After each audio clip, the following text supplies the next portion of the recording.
The rain is coming. The drought is about to end. The period of hiding to survive is about to stop. Spiritual and physical rejuvenation is about to pour out upon the people.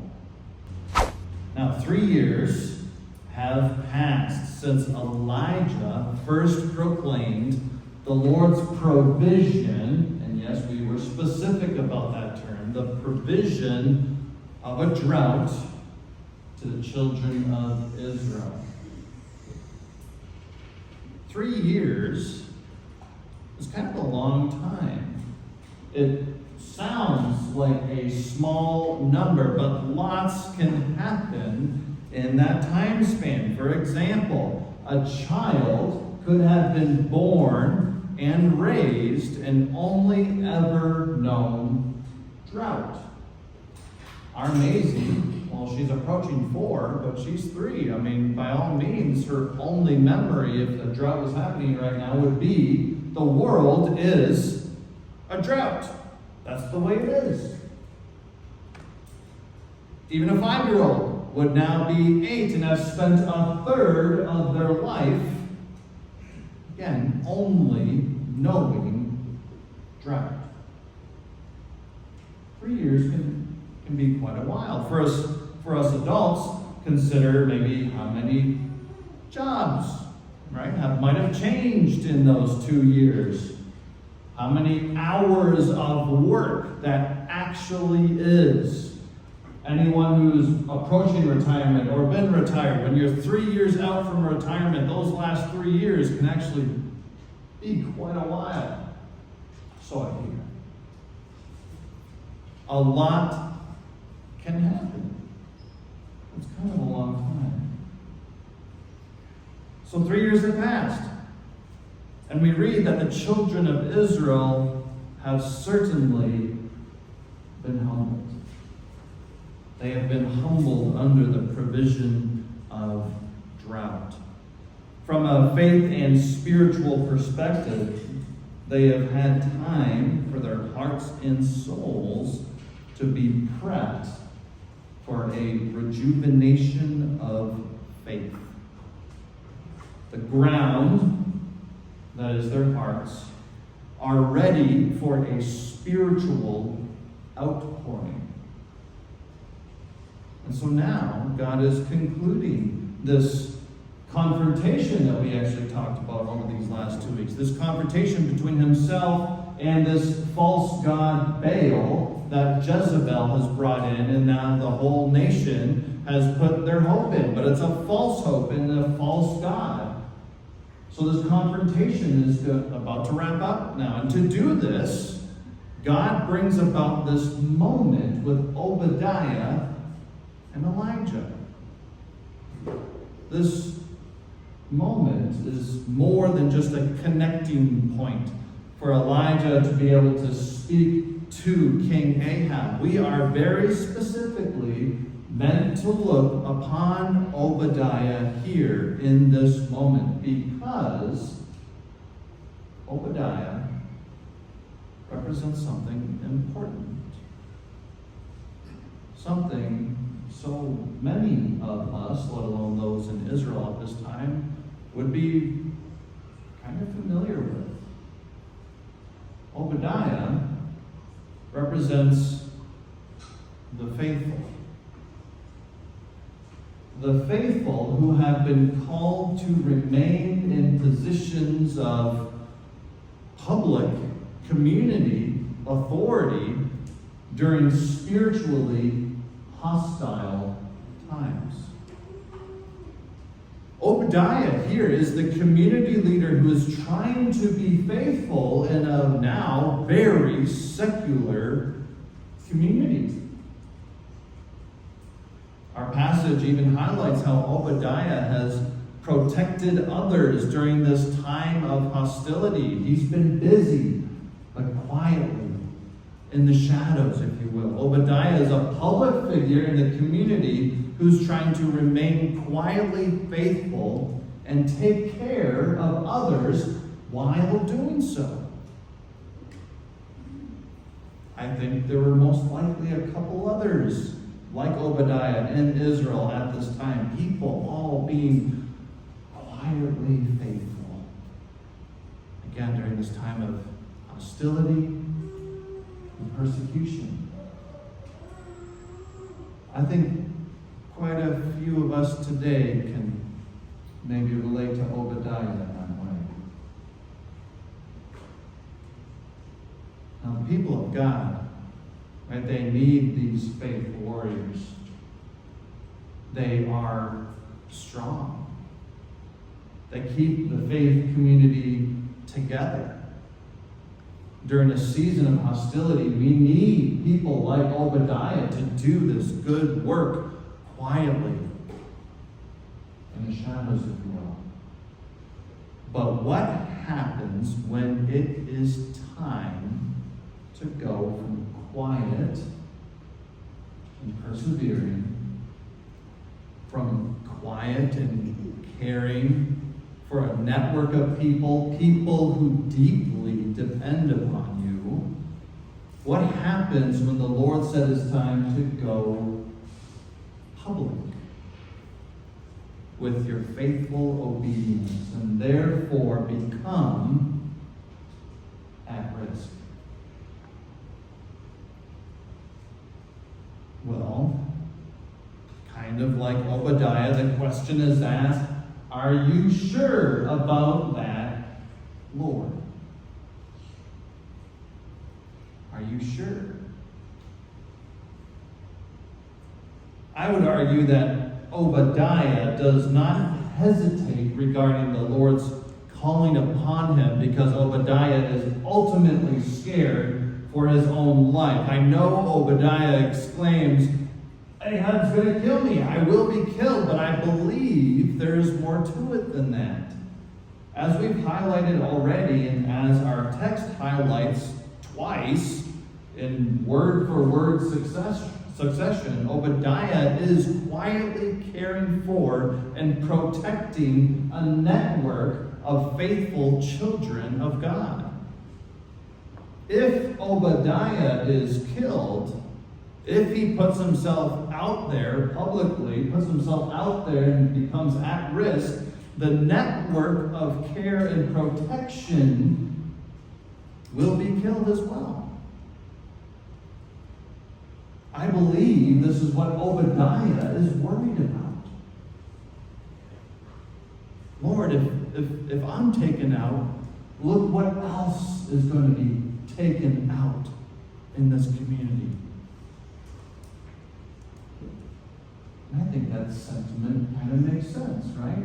What do we feel?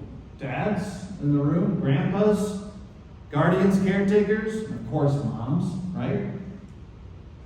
We have networks of people that we are caring for. I think we can relate to Obadiah here. Sure, of course, getting taken out yourself and dying yourself is scary and something to worry about. But if our hearts and minds are being honest, the scariest thing about dying is the thought of how those we leave behind will be cared for or not cared for. Why would we be willing to risk such a thing? Why would Obadiah willingly risk such a thing? Why is the Lord asking this of Obadiah? Doesn't the Lord see what could happen? Why does the Lord do this? Because the rain is coming. The rain is coming. The drought is about to end. The period of hiding to survive is about to stop. Spiritual and physical rejuvenation is about to pour out upon the people.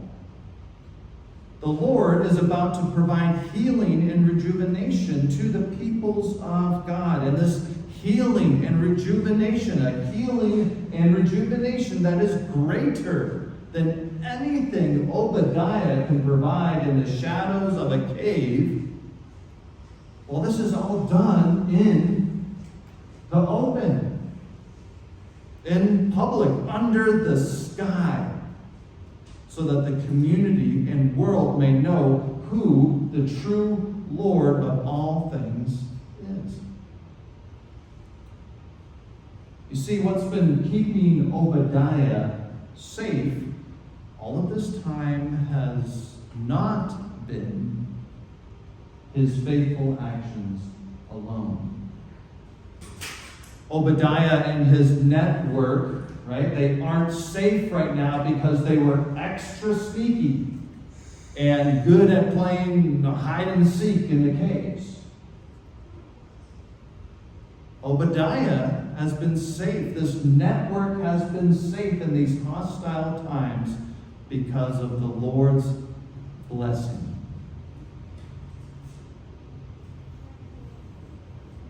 Our passage ends with the promise of Elijah towards Obadiah. I will appear before Ahab. And Obadiah must trust this. And then step forward into that refreshed, rejuvenated perspective about his Lord and God. A rejuvenated perspective that the provision and care, the love and protection that he and his hidden network of people need is the Lord God Almighty. It wasn't the hiding that protected them. It wasn't staying quiet that protected them. It was and always will be the miraculous power of heaven from God Almighty that protected them. Obedience to the Lord kept Obadiah and his community safe. This is the perspective that the Lord provides Obadiah's heart here in our text. And we're called today to believe, remember, be rejuvenated by the same thing. There are seasons of quietly maintaining the faith. But those seasons have an end. And we hope those seasons have an end, don't we? We hope to leave the season of maintaining faith during hostile times, do we not? We hope to engage fully in a season of growth and fruitfulness, a season of blessing new people with the good news of the gospel of Jesus Christ. So our encouragement from our text is to remember and trust where our protection and hope comes from when it comes to sharing our faith in the community. Our hope is in the miraculous love and power of Jesus Christ, the victor over the grave, the victor over any power this world tries to throw at him. Jesus conquered death. So when it comes to a new season of sharing our faith in the community, a new season of pouring out the riches of the Word of God upon the dry and thirsty hearts of the community, we can absolutely be assured that the Lord of creation is with us and protecting us. Let's remember that as the Caledonia gathering. Let's remember that as households in the community. Let's remember that as individuals in our work settings. The Lord is with you. As surely as the Lord lives, He is with you. And because of that, your heart, your mind, your soul is safe. So let's be encouraged in our settings, sometimes quite hostile settings. Let's be encouraged to remember that we're safe with the Lord, so that we can be bold in the name of the Lord. And I think if we continue to pursue that faithfully as the Caledonia gathering, as households in our communities, as individuals in our work settings, the Lord will pour out His blessing